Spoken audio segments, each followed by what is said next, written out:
Hi, so today what I wanted to do is I wanted to do a quick video showing how you can build your proficiency in all 12 keys by using songs as the basis for your exercises. What this will do is it'll give a lot of context to your playing.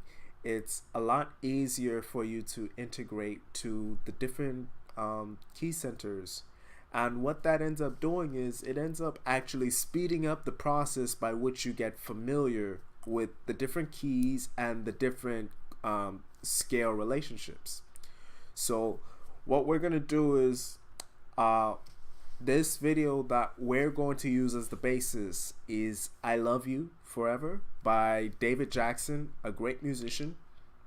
There was another musician, another video by Sean Wilson, who broke down this video, and we're going to be using this as the basis for our exercises today. So what I'm going to do is I'm going to play along with it for about 30 seconds, and then what we'll do is we'll break down what they're doing, and we're going to end up moving that up 12 keys. All right, so let's go ahead.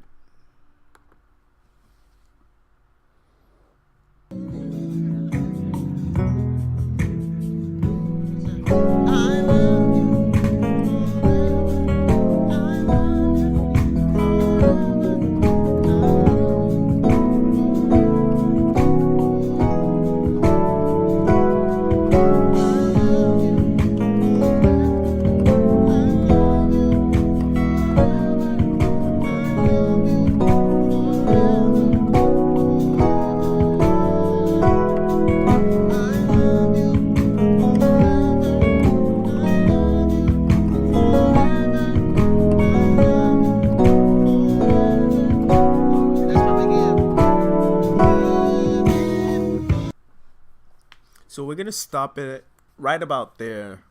So the song, David Jackson played it in the key of E, a key that's notorious among gospel musicians because it's not a common key that we play it in.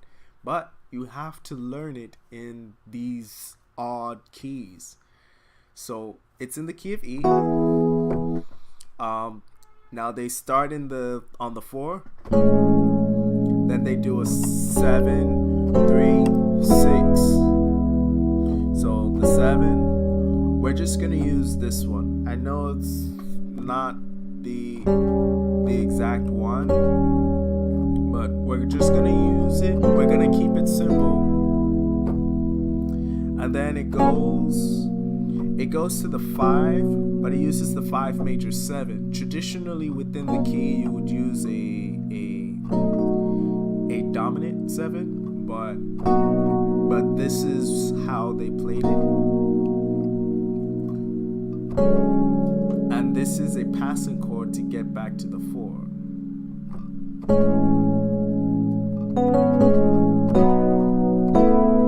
And then it ends up walking up. So let's go back to the passing chord.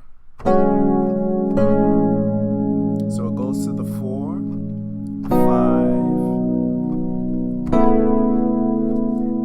This is the 4 over the 6, but we're just using the suspended chord, so it's going to be a sus2, sus2, the 1, the flat 7 over the 2, and then the same chord. It's the same chord that's being walked up.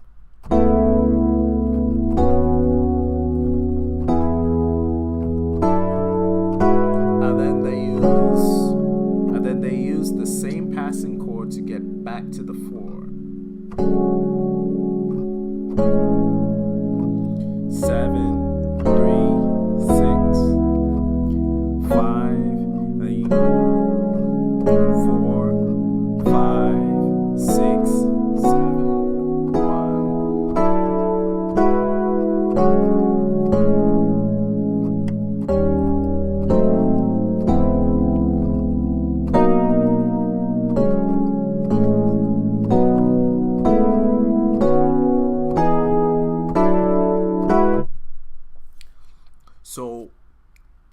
the foundation for what he's playing. So what we're gonna do is we're gonna move that up and down the scale. We're gonna go up the scale with it, and we're gonna play it in all 12 keys. I know it sounds like a lot, but trust me, it's gonna be very easy. It's not as difficult as it seems. So let's get into it. So we're in the key of E.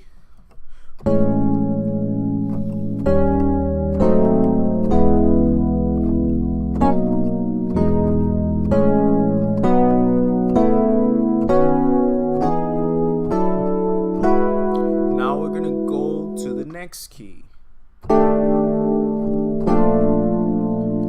Go to the 7, 3, 6, 5,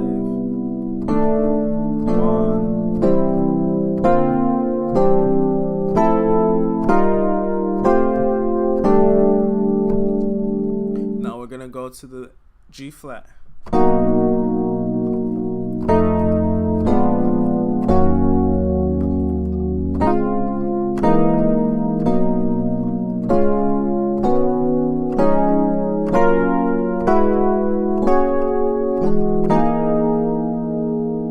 That's the G flat in the key of G.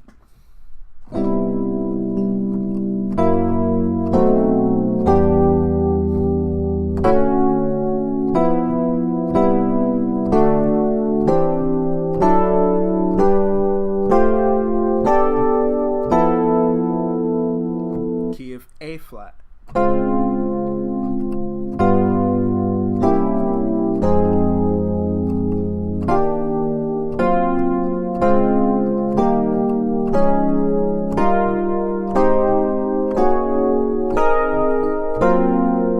Key of A.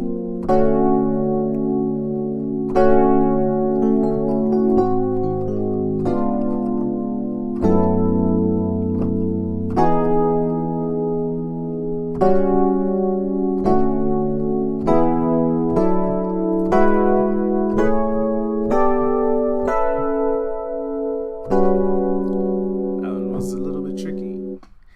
A flat.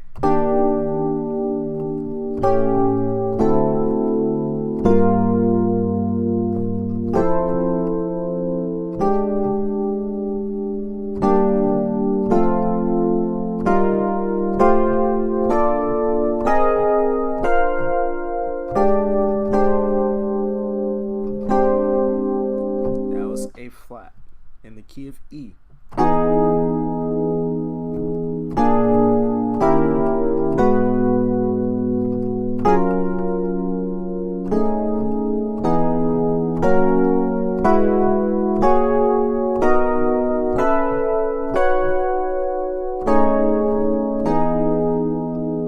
In the key of C. We're getting up there. I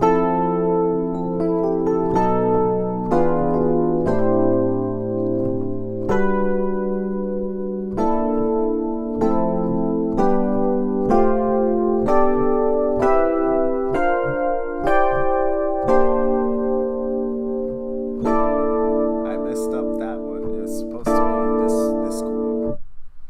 So let's do that one again.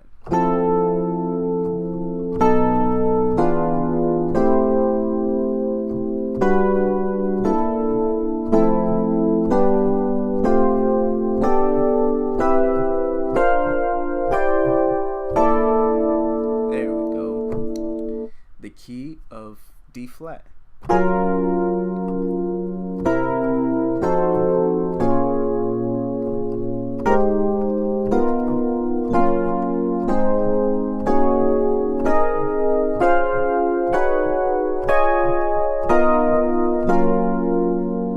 The key of D.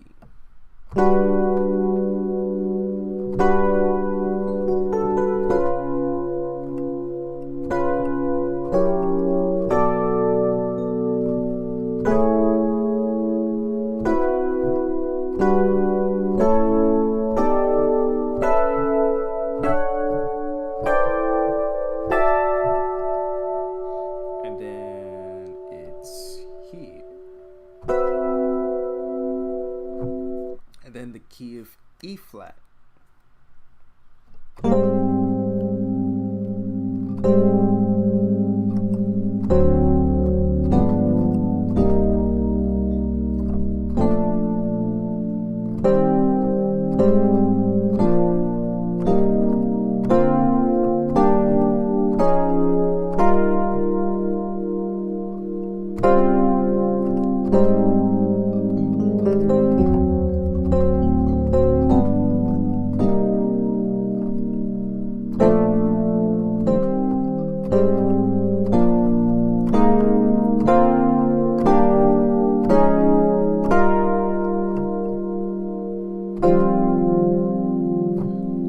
The key, and we're back to the key of E.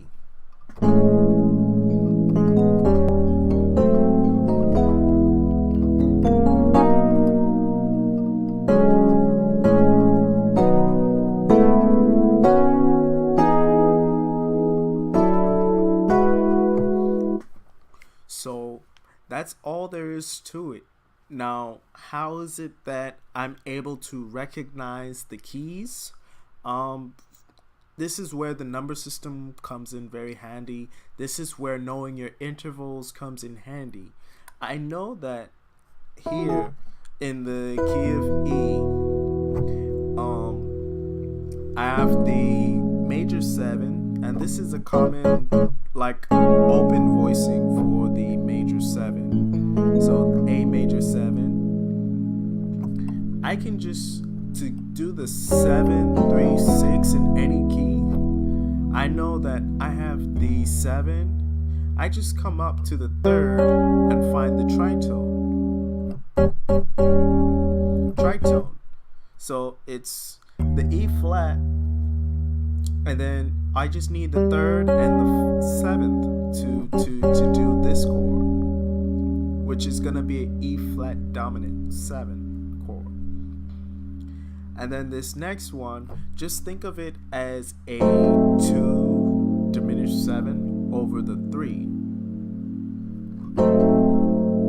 And this is a very common chord used over the 3 in gospel. So if I were to go to another key, say the key of A, where I have the 7, 3, 6.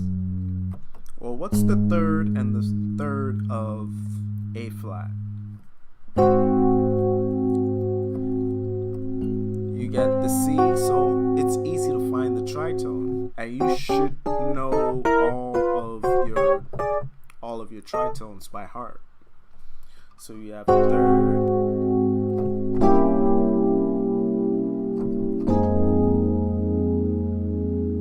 Oh, I'm in the key of A. My bad. So it's 7, 3, 6. 7, 3, 6. Now I was thinking in the key of A flat, where it would have been 7, 3, 6. But you see how easy it is to adjust. So take that to heart. I'm going to do another video where I play the song and do the exercises, but give you more time to be able to see where everything is. And it's always good to have like backing tracks and drum loops, because what they do is they inject energy to your practice, and it makes it a lot easier for you to be able to do those, to be able to practice and feel comfortable in the different keys. So that's all. If you like the video, definitely like it, share, subscribe, and give me suggestions. You know, are there any videos in particular that you want me to cover, make into an exercise, or if there's any tips that you have. So likewise, see you next time.